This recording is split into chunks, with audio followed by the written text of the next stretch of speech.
Don't touch that, it's worth more than your rent. That's what the billionaire said before walking out and leaving his phone behind, the same phone that would soon decide whether $680 million vanished forever. Under the silver glow of chandeliers, the waitress froze her fingers trembling above the sleek screen as another call came in. A voice on the line spoke of wire transfers and hidden accounts, words far too dangerous for someone who earned her living in tips. Around her, laughter from the wealthy echoed, unaware of the storm quietly forming in her hands. Behind her polite smile was a mind far sharper than anyone imagined. Subscribe now, or this might be our last meeting. Follow, comment, and share to stay connected. What happened on that regular Tuesday night shift would turn into the most surreal experience of Maya Rodriguez's life. And honestly, if you're watching this from your own workplace wondering if life ever gets more interesting, just wait. The restaurant where Maya worked wasn't exactly the kind of place where extraordinary things happened to people like her. It was one of those establishments where the appetizers cost more than what she made in tips during a slow shift, and the clientele treated the staff like they were invisible furniture that occasionally brought them food. She'd been working there for about 8 months, long enough to recognize the regulars and their predictable patterns, the way they'd order the same expensive wine and complain about the same trivial inconveniences while discussing deals that could buy small countries. That particular evening started like any other, with Maya assigned to the section near the back where they seated the really important business meetings, the kind where men in custom suits spoke in hushed tones about numbers that seemed fictional to someone like her. The restaurant's lighting was deliberately dim in that area, creating an atmosphere of exclusivity and privacy that made the wealthy clientele feel comfortable discussing sensitive matters. Maya had learned to move quietly and efficiently through that section, refilling water glasses and clearing plates without interrupting conversations that often involved more money than most people would see in several lifetimes. Table 12 had been occupied for nearly 3 hours by this guy who radiated that particular brand of arrogance that comes with never having to check a price tag in your entire life. He was probably in his mid-30s with the kind of sharp features and perfectly styled hair that suggested he spent more on grooming in a month than most people spend on rent. Everything about him screamed wealth and power, from his obviously expensive watch to the way he held his phone like it was an extension of his authority. His dining companion had left about an hour earlier, but he'd remained at the table conducting what appeared to be increasingly urgent business calls while barely touching the expensive meal Maya had brought him. Throughout the evening, Maya had watched him conduct what seemed like serious business, taking call after call while barely acknowledging the food she'd brought him. He had this habit of snapping his fingers when he wanted something, never making eye contact, never saying please or thank you, treating Maya and the other staff like they were servants in his personal kingdom. The way he gestured dismissively when she approached to refill his wine glass or clear his plates made it clear that he considered them part of the furniture, useful but fundamentally unworthy of basic courtesy or recognition as human beings. Maya had to admit by the time his meeting wrapped up, she wasn't feeling particularly charitable toward him. The evening had been particularly challenging, with several difficult customers and a kitchen that was running behind schedule, and his arrogant behavior had been the final straw in what was already a frustrating shift. So when he stood up abruptly, threw some cash on the table without counting it, and strode toward the exit while still talking on his phone, Maya wasn't exactly rushing to chase after him when she noticed he'd left his other phone behind. The device was sleek and expensive-looking, probably worth more than Maya made in several months, sitting there on the white tablecloth like a forgotten afterthought. It was clearly a secondary phone, the kind that wealthy business people often carried for private communications that they wanted to keep separate from their primary devices. Maya's first instinct was professional, of course, grab it and run after him before he got too far.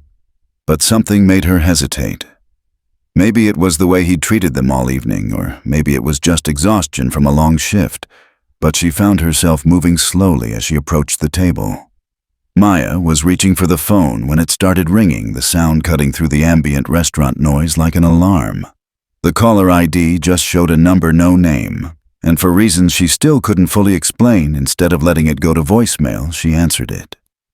The decision felt impulsive at the time, driven more by curiosity than any conscious plan, but looking back, it was probably the most important choice she'd made in years. The voice that came through was crisp and professional, with just a hint of an accent Maya couldn't place, and the words that followed made her blood run cold. "Good evening. I trust everything is proceeding according to our discussion. The wire transfer documentation should be ready for your signature tomorrow morning, and once you authorize the $680 million transaction, we can finalize the acquisition of the properties in the Cayman accounts." Maya felt her stomach drop as the voice continued outlining details about offshore shell companies and numbered accounts that sounded exactly like every financial crime documentary she'd ever watched during her rare free time. Now, here's something about Maya that becomes important later. While she might have been working as a waitress, spending her days carrying plates and dealing with difficult customers, she wasn't always in the service industry. Before life took some unexpected turns, and she ended up needing whatever work she could find quickly, Maya had actually completed her MBA from a respected business school and spent 2 years working for a financial consulting firm on Wall Street. She knew enough about high-level business transactions to recognize when something smelled wrong, and this conversation reeked of fraud. The terminology being used, the rushed timeline, the insistence on wire transfers to offshore accounts, everything about it screamed scam. The person on the other end was still talking, assuming Maya was the businessman who'd left the phone giving her details about how the fake investment opportunity would supposedly triple his money within 6 months through some convoluted real estate scheme. They mentioned specific legal loopholes and regulatory blind spots that would allow them to move the money without triggering federal oversight, speaking with the kind of confidence that suggested they'd done this before. As Maya listened, taking mental notes about every detail they shared, she realized she was probably the only person who could prevent this man from losing a fortune to what was obviously an elaborate con. The caller was providing information that would be crucial evidence if this ever went to court, details about money laundering procedures and criminal associates that they would never have shared if they'd known they were talking to someone who understood the legal implications of what they were describing. When the caller finally finished their pitch and asked for confirmation that everything would proceed as planned, Maya made a decision that would change everything. Instead of hanging up or confessing that she wasn't who they thought they were talking to, she simply said, "I need to review the documentation one more time before I commit to anything of this magnitude."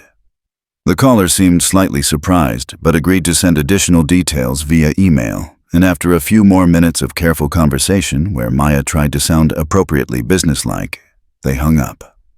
Maya stood there in the empty restaurant holding the stranger's phone and processing what she'd just learned, knowing that somewhere out there a man she didn't particularly like was about to become the victim of a sophisticated financial crime.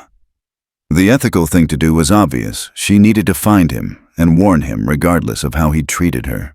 But as Maya looked at the expensive device in her hands and thought about the $680 million that was about to disappear into some criminal's offshore account, she realized this situation was far more complicated than a simple case of returning lost property.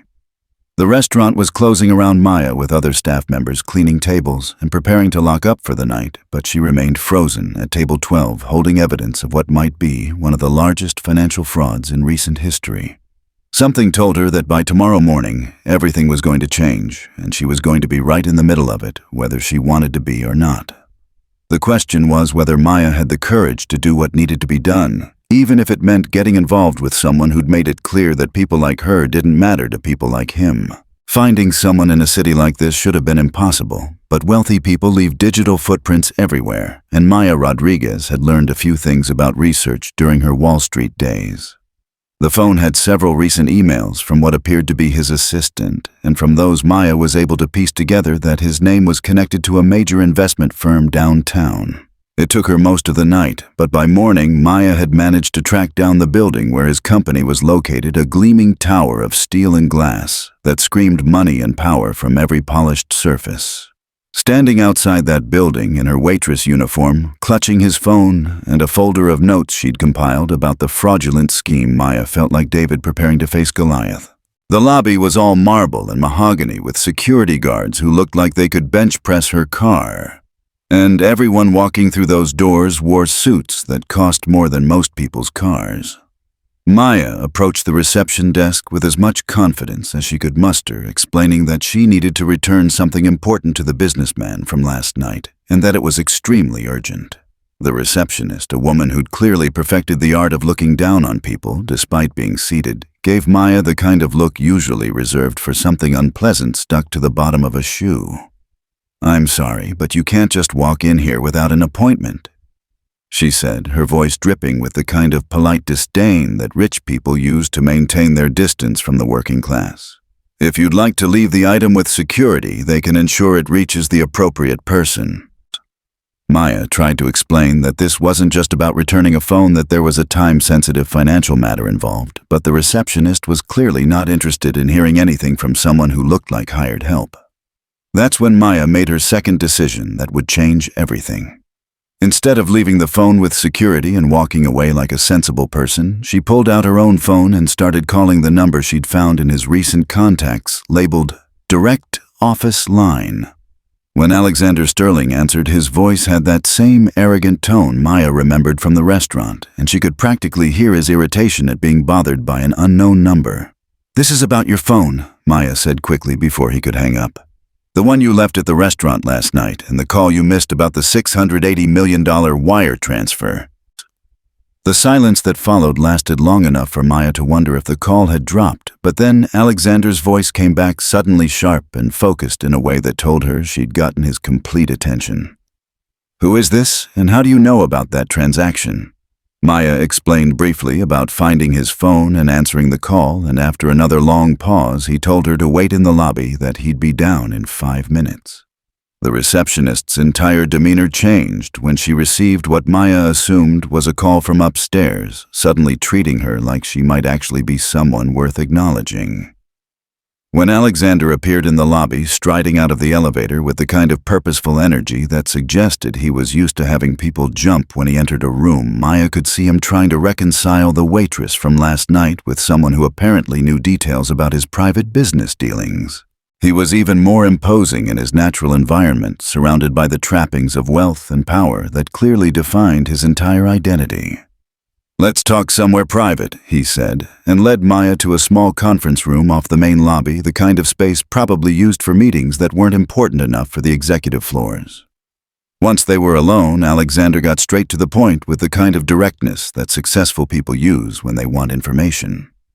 "Tell me exactly what you heard on that call, word for word, if possible." Maya pulled out her notes and walked him through everything the caller had said, watching his expression change from skepticism to concern to what looked like genuine alarm.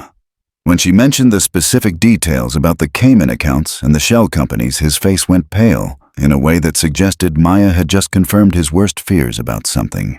"You're telling me that someone called my phone pretending to represent a legitimate investment opportunity and outlined a scheme to steal $680 million? Alexander asked, and Maya could hear the disbelief in his voice. Not disbelief that the scheme existed, but disbelief that a waitress had been the one to uncover it. Maya nodded and handed him his phone, explaining that the caller had seemed confident that the transaction would proceed as planned, that they'd spoken before, and that all the documentation was being prepared for his signature. That's when something interesting happened. Instead of thanking Maya and dismissing her like she'd expected, Alexander started asking questions that suggested he was taking this very seriously. He wanted to know about her background, how she'd recognized the signs of fraud, why she'd bothered to track him down instead of just keeping the phone or turning it into the police. When Maya mentioned her MBA and her previous experience in financial consulting, his entire attitude shifted in a way that was almost amusing to watch. Suddenly, Maya wasn't just the waitress who'd served his dinner, she was someone who might actually know what they were talking about. "If what you're telling me is accurate," Alexander said, pulling out his own phone and scrolling through recent emails, "then someone has been planning this for weeks, possibly months. I've been in preliminary discussions about a major acquisition, and these people have somehow inserted themselves into the process with documentation that looks completely legitimate." He showed Maya several emails that appeared to be from legal firms and regulatory agencies, all confirming various aspects of the investment opportunity that she now knew was fraudulent. The more they talked, the more Maya realized how sophisticated this scam really was. The criminals weren't just cold-calling wealthy people with generic get-rich-quick schemes. They were researching specific targets, learning about their business interests and financial capacity, then creating elaborate fake opportunities tailored to each victim. They'd studied Alexander's investment history, his risk tolerance, even his communication style, and had crafted a con that would have been nearly impossible to detect without the kind of inside knowledge Maya had accidentally obtained. "The question now," Alexander said, looking at Maya with an expression she couldn't quite read, "is what we do about it. If I go to the authorities with this information, the investigation could take months, and by then these people will have moved on to other targets. But if I play along, pretend I don't know it's a scam, we might be able to gather enough evidence to actually stop them." The way he said "we" suggested that he was already thinking of this as a partnership, which was both flattering and terrifying. Maya found herself in the surreal position of being consulted about a financial crime by someone who probably made more in a day than she made in a year. And despite everything logical telling her to walk away from the situation, she heard herself agreeing to help. Maybe it was the challenge of using her education for something more meaningful than serving overpriced food to ungrateful customers. Or maybe it was the chance to prevent other people from becoming victims, but something about this felt right in a way that nothing in Maya's life had felt for a long time. As they prepared to leave that conference room, both of them knowing that they were about to embark on something dangerous and uncertain, Alexander turned to Maya with an expression that suggested he was seeing her as a person for the first time since they'd met. "I owe you an apology for last night," he said quietly, "and probably a debt I'll never be able to fully repay. But right now, I think you might be the only person who can help me turn the situation around." Little did either of them know that this was just the beginning, and that the real challenge wasn't going to be stopping the scam, but surviving what happened when the criminals realized that their perfect plan had one very imperfect variable they'd never accounted for. The next 48 hours were unlike anything Maya Rodriguez had ever experienced. And she was including the time she'd had to present quarterly projections to a room full of senior partners who were all looking for reasons to tear her analysis apart. Working with someone who was used to having his every decision validated by teams of experts and consultants meant navigating a completely different kind of professional dynamic, especially when that someone was slowly realizing that the waitress he'd dismissed the other night might actually be his best hope for avoiding financial disaster. Maya and Alexander established their base of operations in his private office, a space that was basically a monument to success with floor-to-ceiling windows overlooking the city, and enough expensive artwork on the walls to fund a small non-profit for several years. The contrast between his world and hers couldn't have been more obvious, but what surprised Maya was how quickly that stopped mattering once they started working on the problem together. When you're trying to outsmart sophisticated criminals who've been planning this con for months, your background becomes less important than your ability to think 3 steps ahead of people who make their living manipulating others. Their strategy was risky but necessary. Instead of immediately alerting the authorities or cutting off all contact with the scammers, they decided to play along while gathering as much evidence as possible about their operation. This meant Maya would continue to pose as Alexander's assistant when they called, taking detailed notes about every aspect of their scheme, while he researched the legitimate business contacts they were impersonating. The goal was to build a case strong enough to not only protect him, but potentially save future victims from falling into the same trap. The first test came when the scammers called back asking for confirmation that Alexander was ready to proceed with the initial documentation review. Maya answered his phone using the professional tone she'd perfected during her Wall Street days, and managed to convince them that they needed additional verification of their credentials before moving forward. The way they responded to her questions told Maya everything she needed to know about how sophisticated this operation really was. They had prepared answers for every reasonable concern, backup documentation for every claim, and the kind of polished presentation that suggested they'd successfully pulled this off before. What made this particularly challenging was that the scammers weren't amateurs working out of someone's basement. They had professional-grade websites, convincing legal documentation, and even phone numbers that appeared to be connected to legitimate law firms and regulatory agencies. When Maya and Alexander started verifying the scammers' claims, they discovered an elaborate network of fake businesses and forged credentials that must have taken months to establish. These weren't opportunistic criminals looking for quick scores. They were running a sophisticated long-term operation that targeted wealthy individuals with the kind of precision that suggested inside knowledge of their financial situations. As they dug deeper into the criminal operation, Maya started noticing patterns that seemed familiar in a way that made her uncomfortable. The specific terminology they used, the structure of their fake investment vehicles, even the way they formatted their documentation reminded her of something she'd encountered before, though she couldn't quite place where. There was a nagging feeling that this wasn't the first time Maya had seen this particular style of financial fraud. But every time she tried to pin down the memory, it slipped away like smoke. Working closely with Alexander over those 2 days also revealed sides of his personality that the arrogant restaurant customer had never shown. When he was focused on solving a problem rather than maintaining his image, he was actually quite thoughtful and surprisingly willing to listen to ideas that challenged his assumptions.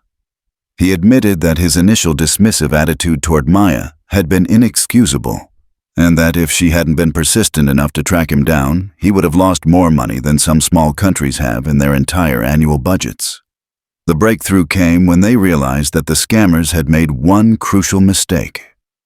In their effort to make everything look legitimate, they'd created too many connections between their various fake entities, and those connections formed a pattern that could be traced back to their source. It was like following breadcrumbs through a maze, except each breadcrumb was a financial transaction or a forged document that revealed another piece of their operation.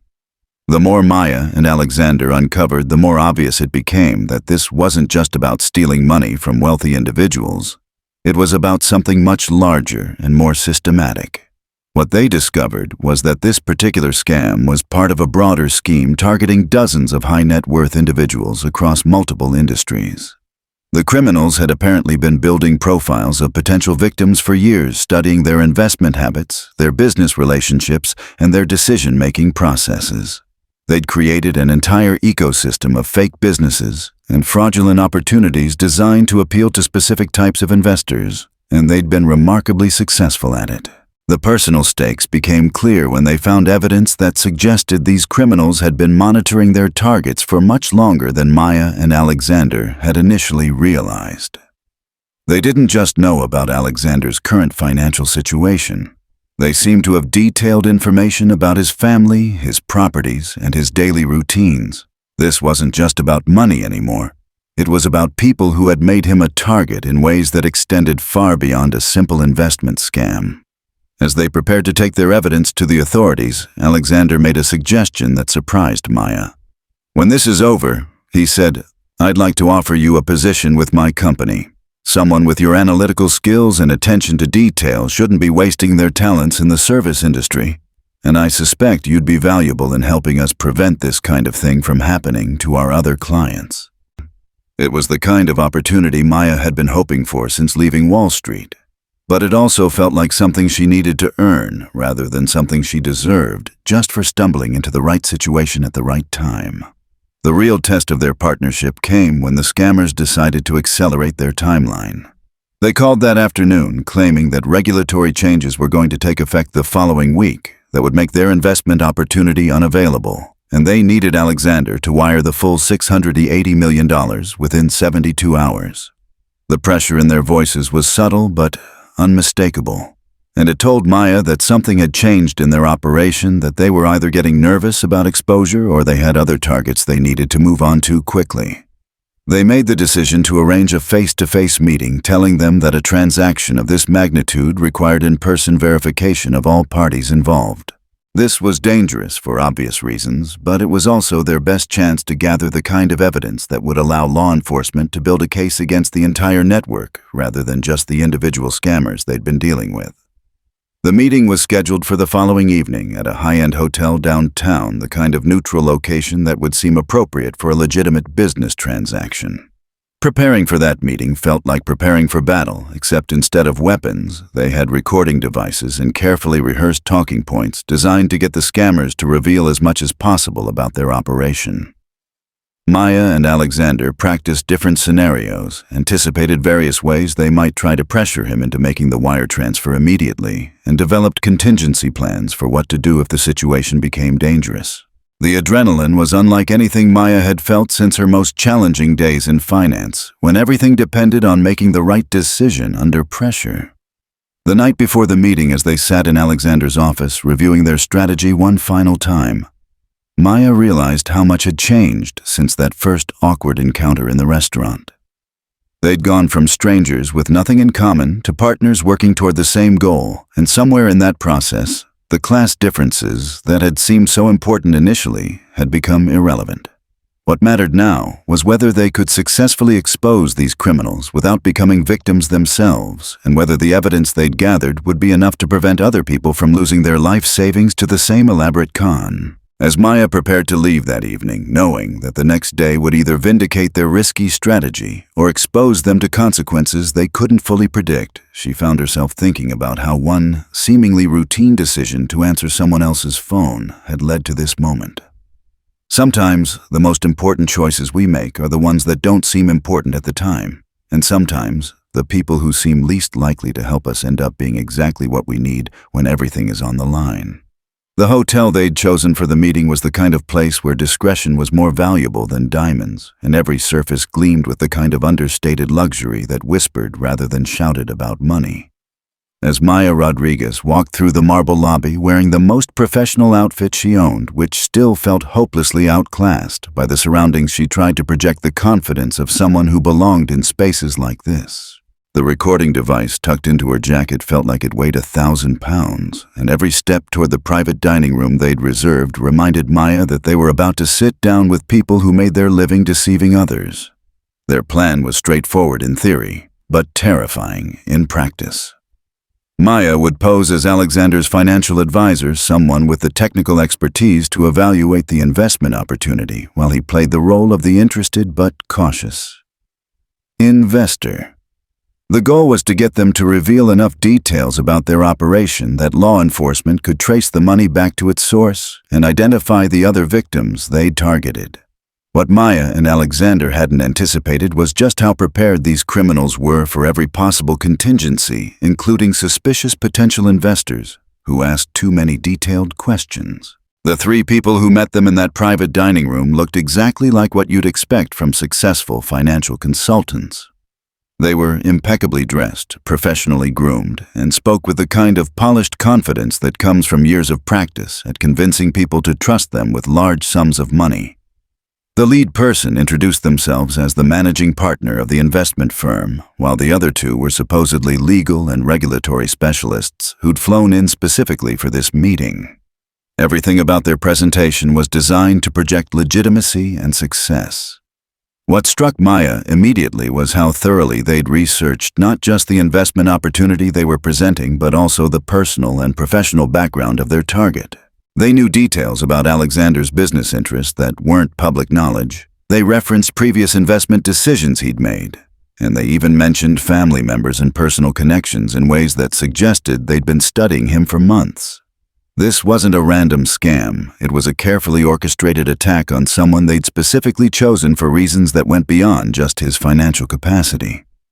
As they walked Maya and Alexander through their presentation using professional-grade materials and sophisticated financial projections, Maya found herself admiring the sheer audacity of their operation even as she was documenting every detail for the authorities. They'd created an entire fictional investment vehicle complete with fake regulatory approvals, fabricated environmental impact studies, and forged endorsements from prominent business leaders. The amount of work that had gone into making this scam look legitimate was staggering, and it explained why so many intelligent people had fallen for similar schemes. The breakthrough moment came when they started discussing the timeline for the investment and the specific mechanisms they'd use to transfer the money. As they explained their wire transfer procedures and the offshore accounts where the funds would be held during the initial phase of the project, Maya recognized something that made her blood run cold. The account structures, the routing procedures, even the specific language they used to describe the money movement were identical to a case she'd encountered during her Wall Street days when she'd helped a client recover from a similar fraud. That's when the pieces started falling into place in a way that made Maya wish she'd never answered that phone. The investment firm she'd worked for had handled the aftermath of several sophisticated financial frauds, and one case in particular had involved a client who'd lost almost everything to a scheme that was virtually identical to what these people were proposing. The criminals had used the same shell company structures, the same fake regulatory approvals, and even the same promise of triple returns within 6 months. The only difference was that the previous victims hadn't been lucky enough to have someone accidentally intercept the criminals' communications. What made this revelation particularly disturbing was that the previous case had never been fully resolved. The authorities had managed to freeze some of the stolen assets, but the masterminds behind the operation had disappeared, with most of the money leaving behind only a network of fake businesses and forged documents. Maya's client had recovered less than 20% of their initial investment, and the emotional trauma of being so thoroughly deceived had affected them for years afterward. Now, it seemed like the same criminals were back using an updated version of their successful strategy to target new victims. During a brief break in the presentation, when the scammers stepped out to take what they claimed was an urgent call from their regulatory contacts, Maya shared her concerns with her partner in this increasingly dangerous game. Alexander's face went pale as she explained the connection to the previous case, and Maya could see him processing the implications of what she was telling him.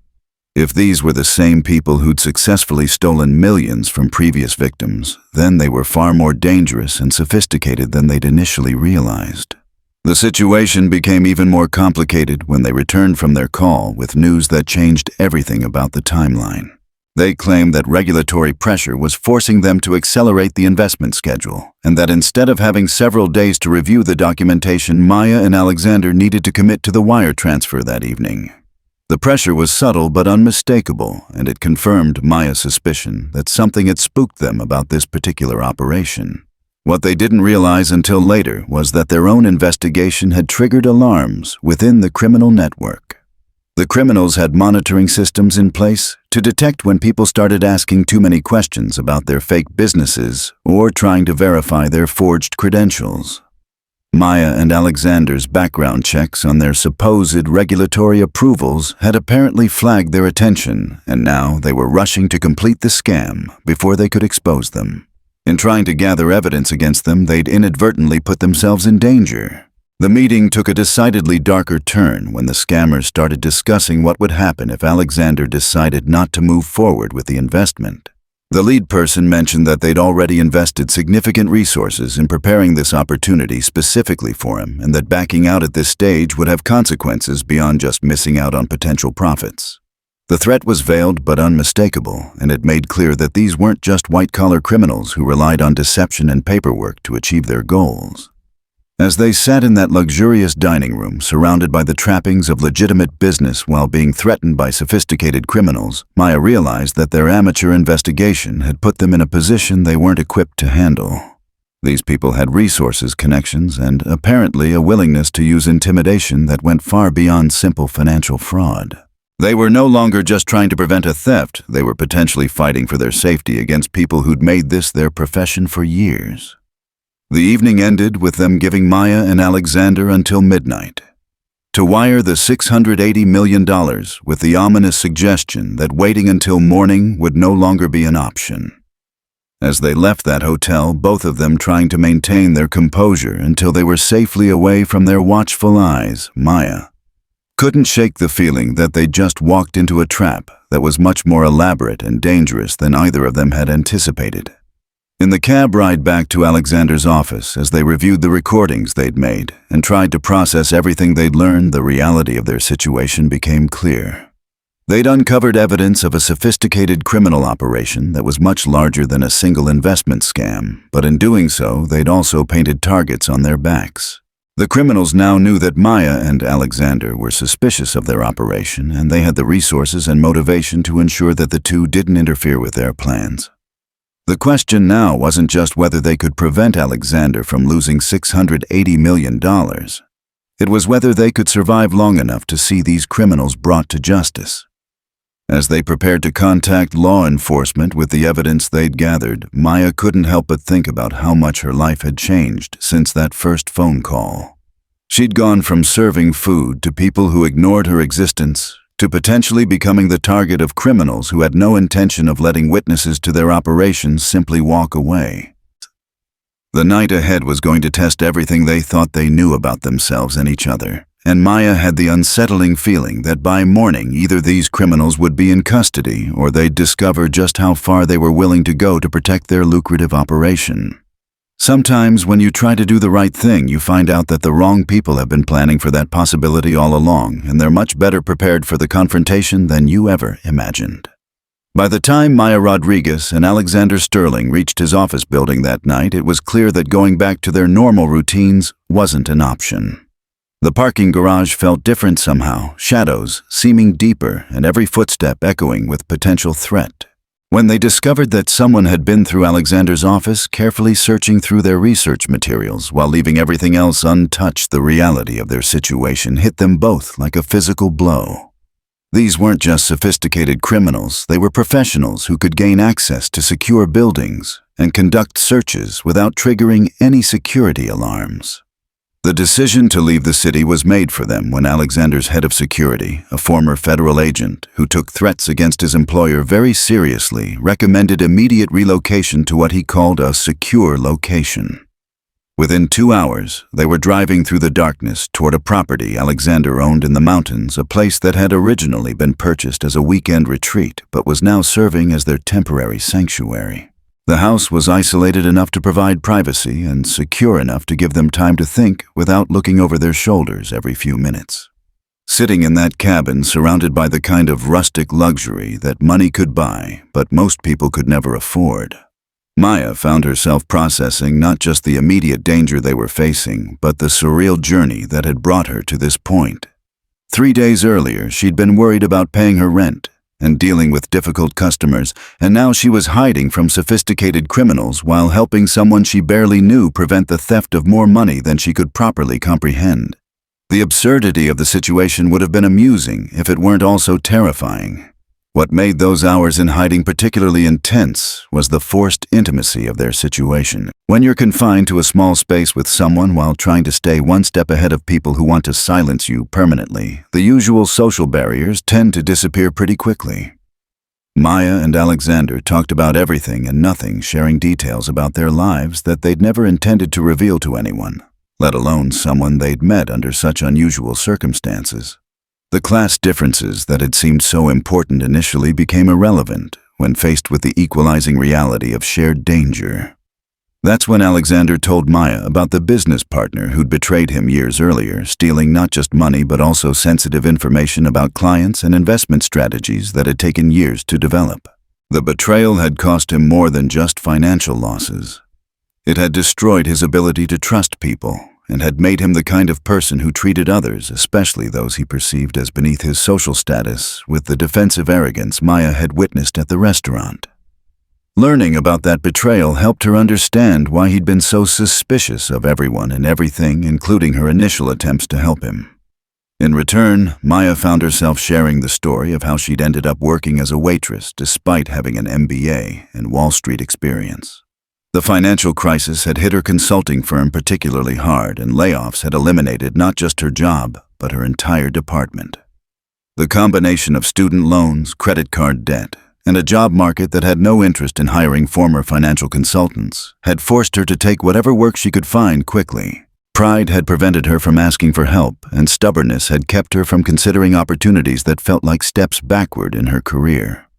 As they talked through the night, sharing coffee and trying to make sense of the evidence they'd gathered, Maya started noticing details about the criminal's operation that she'd missed earlier.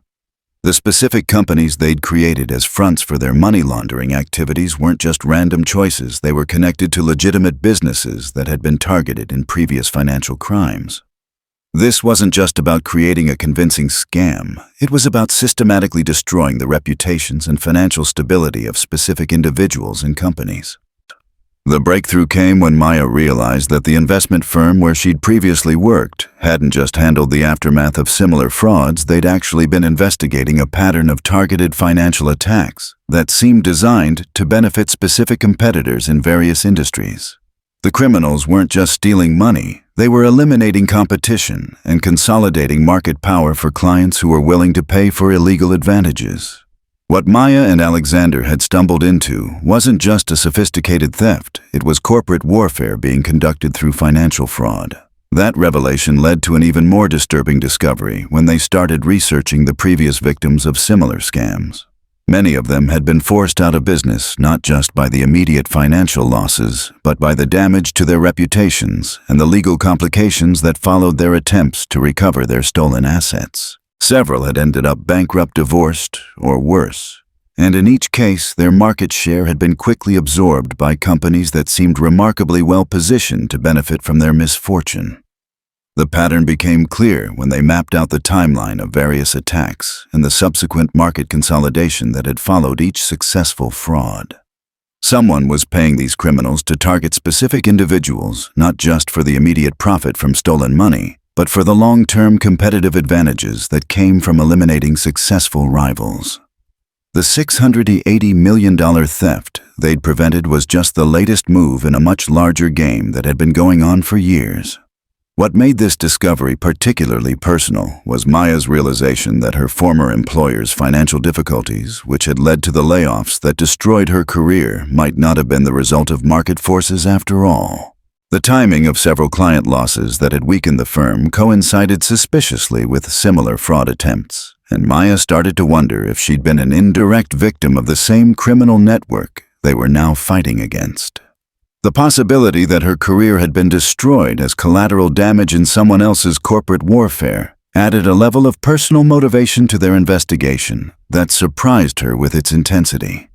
As dawn approached and they prepared to contact law enforcement with everything they'd discovered, Maya found herself thinking about the strange partnership that had developed between them over the past few days. They'd gone from strangers with nothing in common to allies, fighting against people who threatened everything they'd worked to build in their respective careers. The mutual respect that had grown out of their shared danger felt more genuine than most professional relationships Maya had developed over years of networking and collaboration. The conversation took an unexpected turn when Alexander asked Maya what she wanted to do after this situation was resolved, assuming they survived it, and managed to see the criminals prosecuted. The job offer he'd mentioned earlier was still on the table, but now it felt like something more than just a generous gesture to someone who'd helped him avoid financial disaster. Working together under pressure had revealed capabilities and character traits that neither of them had expected. And the possibility of continuing that partnership in a more traditional business context was appealing in ways Maya hadn't anticipated. But first they had to survive the next 24 hours and find a way to bring down a criminal operation that had apparently been successful for years at destroying people's lives while enriching their clients. The evidence they'd gathered was substantial, but getting it to the right authorities and ensuring their own safety while the investigation proceeded was going to require careful planning and more than a little luck. As they prepared to leave their temporary sanctuary and return to the city where dangerous people were looking for them, Maya couldn't help but reflect on how dramatically her life had changed since she'd answered that phone. The irony wasn't lost on Maya that in trying to help someone she'd initially disliked, she'd found not just a purpose that felt meaningful, but also a partnership that challenged everything she thought she knew about herself and her capabilities. Sometimes the most important opportunities come disguised as problems you'd rather avoid, and sometimes the people who seem least likely to understand you end up being exactly the allies you need when everything important is at stake. As they drove back toward an uncertain but unavoidable confrontation with sophisticated criminals, Maya realized that whatever happened next, she was no longer the same person who'd been wiping down tables just a few days earlier. Returning to the city felt like walking into enemy territory, but Maya Rodriguez and Alexander Sterling had something the criminals didn't expect them to have: a complete understanding of their operation and a plan that would use their own sophistication against them. The federal agents they'd contacted were initially skeptical about their story, but the evidence they'd gathered combined with the recordings from their hotel meeting convinced them that they'd uncovered something much larger than a simple investment fraud. What Maya and Alexander proposed next was risky enough to make even experienced law enforcement officers nervous, but it was also their best chance to bring down the entire network. The plan was elegant in its simplicity and terrifying in its execution. Instead of trying to avoid the criminals' midnight deadline, they would meet it, but with a twist they wouldn't see coming. Using the technical expertise Maya had developed during her Wall Street days and the financial resources Alexander could access through his legitimate business connections, they would create a trap that would not only protect his money, but also expose the full extent of their criminal network. The key was making them believe they were succeeding right up until the moment they realized they'd been outmaneuvered. Working with the Federal Cybercrime Unit, Maya and Alexander set up a sophisticated monitoring system that would track every aspect of the wire transfer process the criminals had outlined. When the money appeared to be transferred to their offshore accounts, it would actually be moving through a series of government-controlled accounts that would trace every step of their money laundering operation. The goal was to follow the digital money trail all the way back to the people who were paying for these elaborate frauds. The real masterminds who had been using financial crime as a weapon against their business competitors. The technical challenges of setting up this operation were staggering, requiring coordination between multiple federal agencies and financial institutions across several countries. Every detail had to be perfect because sophisticated criminals would be monitoring every aspect of the transaction for signs of deception or law enforcement involvement. They had one chance to get this right.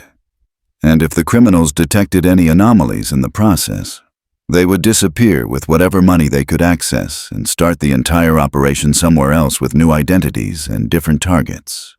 What made this particularly nerve-wracking was that the criminals had already demonstrated their ability to monitor Maya and Alexander's activities and respond to perceived threats with intimidation and violence. As they prepared for the final phase of their counterattack, they had to assume that the criminals were watching their every move, looking for any indication that they weren't planning to proceed with the transaction as demanded. This meant maintaining the appearance of compliance while secretly coordinating with law enforcement agencies that were themselves working to stay invisible until the moment they could move against the criminals. The afternoon before the scheduled wire transfer, they received confirmation that similar operations were being conducted simultaneously in 3 other cities, targeting different victims who'd been selected using the same sophisticated research and manipulation techniques Maya and Alexander had encountered. This wasn't just about preventing one theft, it was about dismantling an entire criminal enterprise that had been operating successfully for years by staying just ahead of law enforcement's ability to coordinate international financial crime investigations. As the evening approached and they prepared to initiate what would appear to be a $680 million wire transfer to offshore criminal accounts, Maya found herself thinking about all the previous victims who hadn't been lucky enough to have someone accidentally intercept their attackers' communications.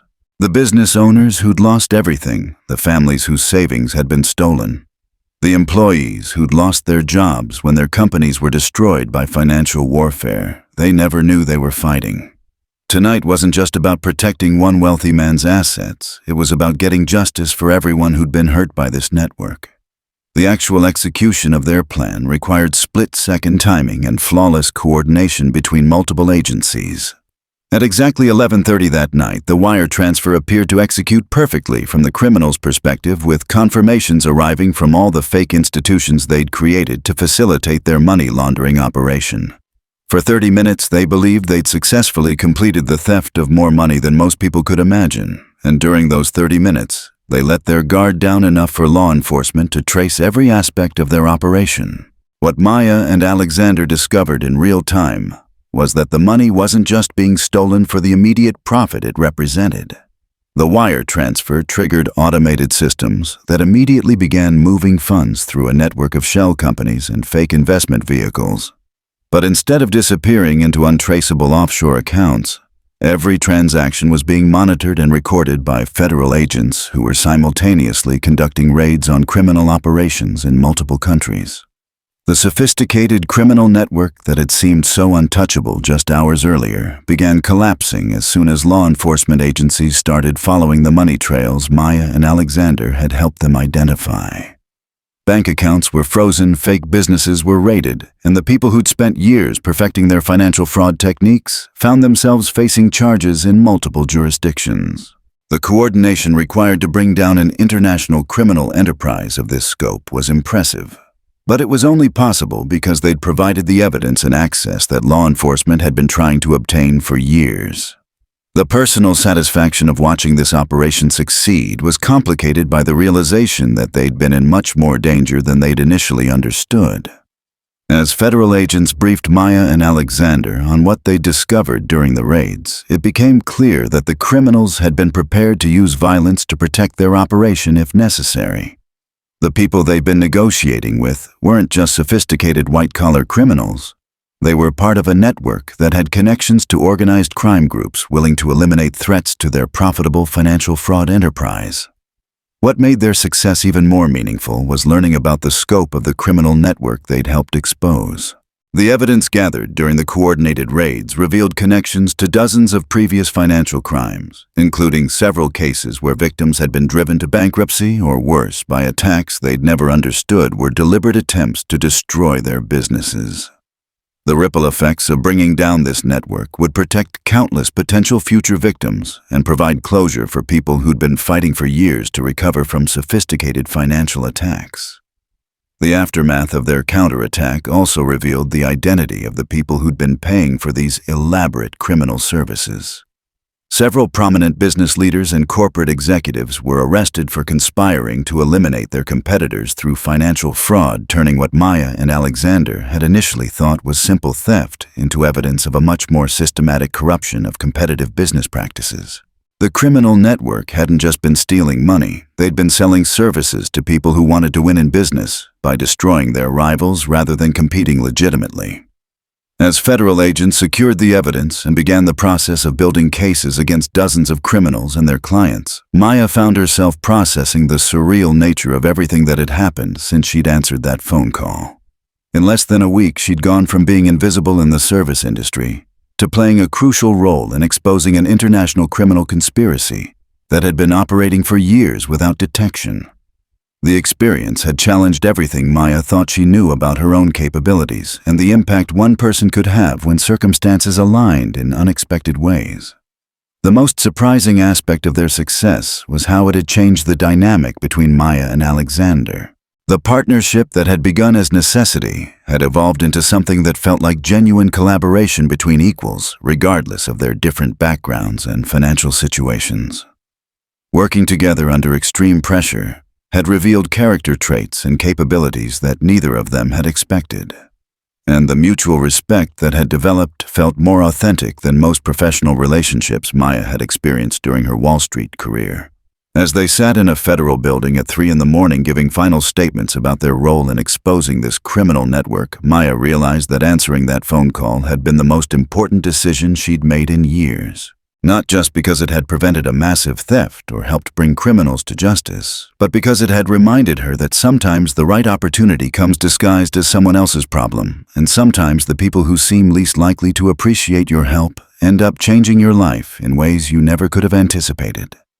The morning after their successful counterattack brought news that was both satisfying and deeply personal in ways Maya Rodriguez hadn't expected. As federal agents continued processing the evidence gathered from raids across multiple countries, they uncovered connections that explained not just the current criminal operation but also several previous financial attacks that had seemed unrelated at the time. Among the evidence seized was documentation proving that Maya's former employer's sudden financial difficulties, which had led to the layoffs that destroyed her career, had been deliberately orchestrated by the same criminal network they just helped expose. Learning that her professional downfall hadn't been the result of market forces or bad business decisions, but rather a calculated attack designed to benefit one of their competitors was both vindicating and infuriating.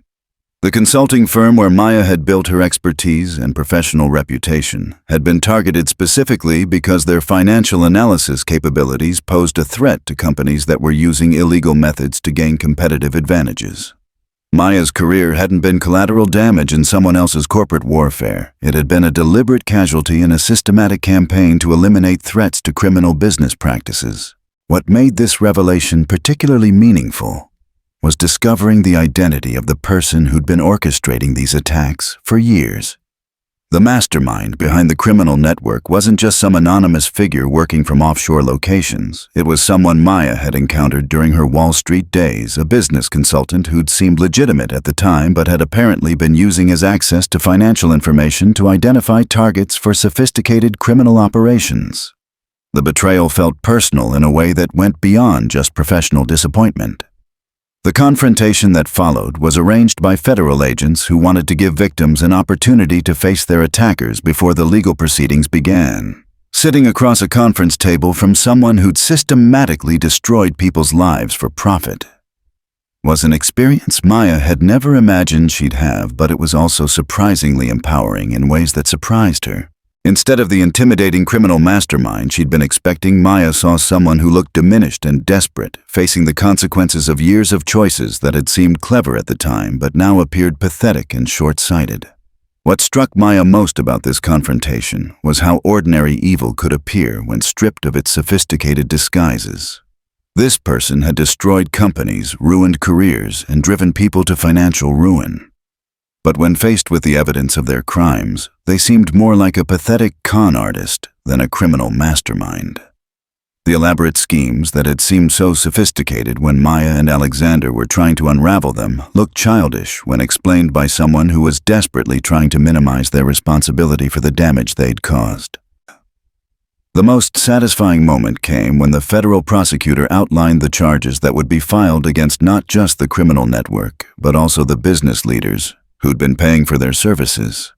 The scope of the conspiracy was staggering, involving dozens of legitimate companies that had been using financial crime as a competitive weapon for years. The prosecution would likely take years to complete, but the evidence Maya and Alexander had helped gather would ensure that both the criminals and their clients faced serious consequences for their actions. Learning about the full extent of the criminal network also explained why they'd been so desperate to complete the theft quickly, and why they'd been willing to use intimidation when Maya and Alexander started asking too many questions. They weren't just facing the loss of one profitable operation, they were facing exposure of an entire business model that had been generating millions in illegal profits while destroying the lives of countless victims. Their accidental discovery of the criminal operation had threatened years of successful criminal activity. The personal vindication of seeing these criminals face justice was complicated by the realization of how much damage they'd already caused to people who would never recover from their attacks.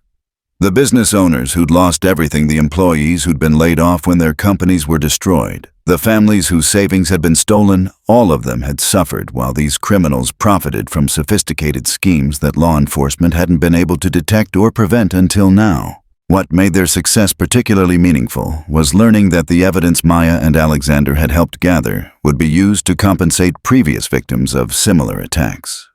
The assets seized during the raids included not just money from current criminal operations, but also profits from years of successful frauds that could now be traced back to their sources. While this wouldn't undo all the damage that had been done, it would provide some measure of justice for people who'd been fighting for years to recover from financial attacks they'd never fully understood.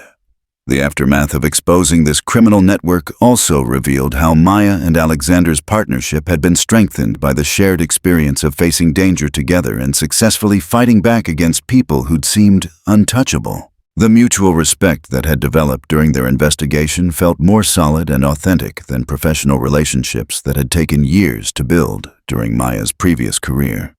Working together under extreme pressure had revealed character traits and capabilities that created a foundation for continued collaboration.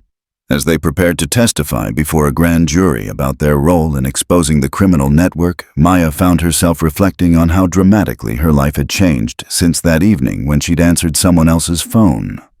The experience had not only led to justice for the criminals who'd destroyed her previous career, but had also opened opportunities that she'd never imagined possible. The job offer that had seemed like a generous gesture from someone grateful for her help now felt like the beginning of a partnership based on mutual respect and complementary skills. The broader implications of their success extended beyond just preventing one theft or exposing one criminal network. The evidence they'd helped gather would be used to strengthen international cooperation in fighting financial crimes and to develop better methods for detecting sophisticated fraud schemes before they could destroy their intended victims. Their accidental discovery had provided law enforcement with insights and access that would protect countless future targets of similar attacks. What surprised Maya most about this entire experience was how it had changed her understanding of her own capabilities and the impact one person could have when circumstances aligned in unexpected ways. The skills she'd developed during her Wall Street career, which had seemed worthless when she was serving food to people who treated her like invisible furniture, had turned out to be exactly what was needed to expose a criminal conspiracy that had been operating successfully for years. The final piece of justice came when the federal prosecutor informed them that the criminal network's client list included several businesses that were direct competitors of companies where previous victims had worked. The pattern was clear. These criminals hadn't just been stealing money, they'd been systematically eliminating competition for clients who were willing to pay for illegal advantages in business. The scope of the corruption was staggering, but so was the satisfaction of knowing that both the criminals and their clients would face serious consequences.